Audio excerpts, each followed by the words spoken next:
Welcome to the Walton Pi. Today I'm going to go through the following problem. Now, if these are the types of videos that are helpful or you enjoy, please consider liking and subscribing because it really helps me to keep making these videos. So, for this problem, I'm going to ask you to use the Cauchy inequalities to prove the following problem.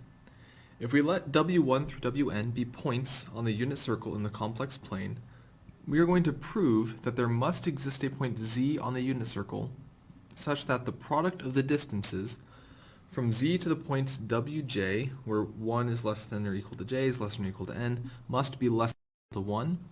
And then we are going to prove that there must then exist a point w on the unit circle such that the product of the distances from w to the points wj must be exactly equal to 1.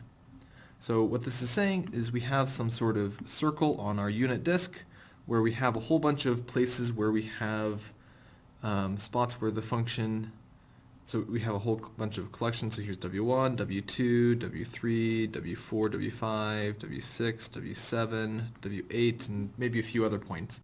But then we're saying that there's a point, maybe it's this one right here, where if we look at the distances between all of these different points, then the product of all of those distances has to be at least bigger than 1. That's what we are going to be proving. So, in order to do this, first we are going to start by defining a function, because we need to be able to be using different things to be able to take derivatives and things to be able to actually have a function representing it. So we are going to say, let's let f of z be equal to z minus w1, z minus w2, and so on until we eventually get the z minus wn. Now what this has as the property is the modulus of f of z. This is exactly the product of the distances. So this modulus is going to give us exactly what we're looking for. So what we also have is we also know that f is going to be a polynomial of degree n. So what we can do is we can say, by the Cauchy inequalities,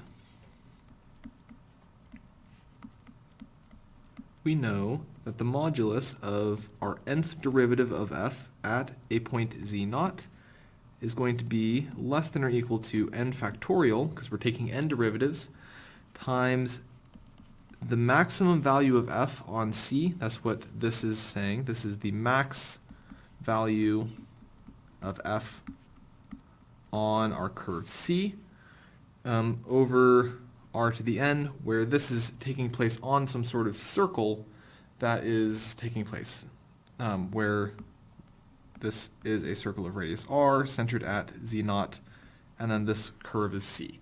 Now because we're on the unit circle, what we can do is we can say that that means that r equals 1. So that means that we know that r is 1.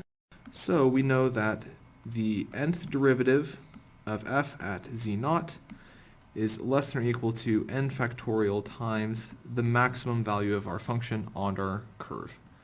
But we actually know what the nth derivative of f is exactly. Because this is a monic polynomial of degree n, the nth derivative is equal to n factorial, which means that if we go through and solve that, maximum value of f on c has to be greater than or equal to 1. Which means there has to be a point on the unit circle where the product of the distances from z to the points wj has to be at least 1. So that means we know that there has to be some point.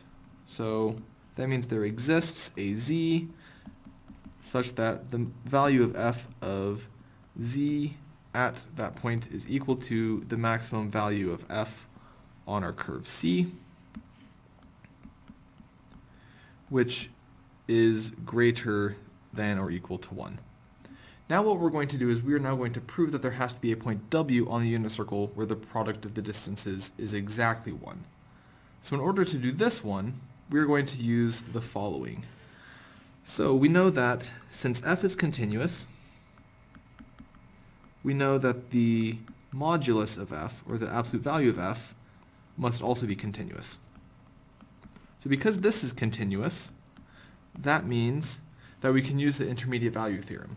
So since the absolute value of f at the point w1 equals 0, and the maximum value of f at z is greater than or equal to 1, and we can travel from W1 to Z on the unit circle, so that means that we are going to be having a continuous path there. We know that by the intermediate value theorem,